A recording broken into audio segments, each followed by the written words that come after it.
travail réalisé dans le cadre des conseils école-collège pour la nouvelle 6e à la rentrée 2023 peut constituer des points d'appui.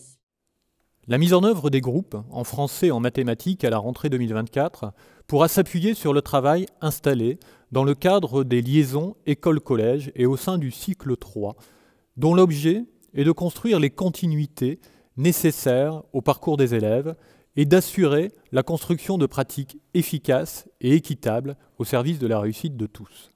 Dans ce cadre, l'organisation des commissions de liaison de fin d'année entre enseignants du premier et du second degré devra permettre de partager les éléments quant aux acquis des élèves et à l'identification de leurs besoins sur les compétences clés et leur niveau d'engagement dans les apprentissages. Ces deux focales seront des éléments essentiels pour identifier notamment les élèves qui profiteront du travail en groupe réduit dès la rentrée. En complément du regard sur les acquis, l'élève dans un domaine donné, le dialogue entre l'enseignant permettra également d'intégrer des dimensions psychosociales pour un regard global sur les besoins du jeune et une attention aux conditions à réunir pour favoriser ses progrès. Ces commissions seront également le lieu d'échange quant aux pratiques identifiées comme favorisant les progrès des élèves concernés, des pratiques identifiées comme efficaces et équitables. Au cours de l'année de 6e, les évaluations nationales, les conseils de classe constitueront de nouveaux points d'appui pour les régulations des groupes en fonction des dynamiques des élèves, de la qualité de leur engagement dans les apprentissages et de leurs progrès. Le conseil de cycle 3 sera le lieu pour revenir sur ce qui a pu fonctionner, sur les freins rencontrés, afin de s'inscrire dans une démarche d'amélioration continue au service du parcours des élèves et de l'efficacité des organisations mises en œuvre. Quelles modalités particulières peuvent faciliter ce travail de liaison? La coopération renforcée est l'un des enjeux pour une mise en œuvre efficace. Le travail en équipe et les concertations régulières sont une importance majeure. Il s'agira tout d'abord de s'appuyer sur les dynamiques existantes observées dans les territoires autour des liaisons école-collège et qui permettent ce travail de concertation. Le rendez-vous de cette fin d'année, co-construit entre l'inspecteur de circonscription, le chef d'établissement et les équipes enseignantes, sera essentiel dans le cadre de la préparation de la prochaine rentrée.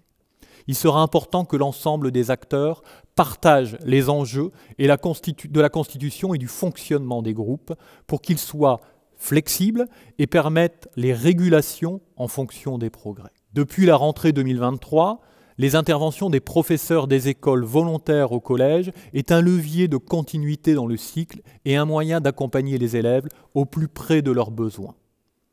La possibilité de co-intervention pour un professeur des écoles et un professeur des collèges pourra participer à la construction des continuités nécessaires de pratique et à l'accompagnement au plus près des besoins de tous les élèves. Les expériences acquises tant dans le premier que dans le second degré nous permettent aujourd'hui d'identifier les conditions d'efficacité de ces nouvelles modalités d'intervention. Afin d'accompagner la construction de pratiques efficaces, la mise en œuvre de formations devra être un levier d'accompagnement pour que ces modalités puissent avoir des effets efficaces sur les pratiques et les apprentissages des élèves. Une priorité pour la prise en charge des groupes de niveau pour cette première rentrée.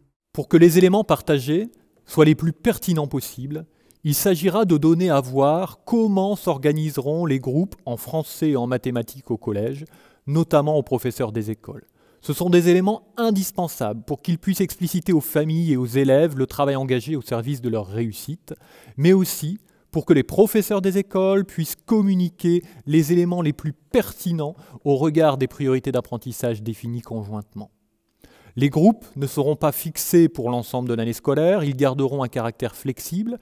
À ce titre, les liaisons gagneront à s'attacher aux compétences qui seront visées en début de 6e, mais au-delà, il s'agit bien d'identifier ensemble les élèves pour lesquels cette nouvelle organisation permettra de répondre de manière ajustée à leurs besoins, de construire avec eux un rapport aux apprentissages propice à leur progrès, par des médiations et des méthodes répondant à ces besoins identifiés, pour la mise en œuvre d'enseignements efficaces et équitables.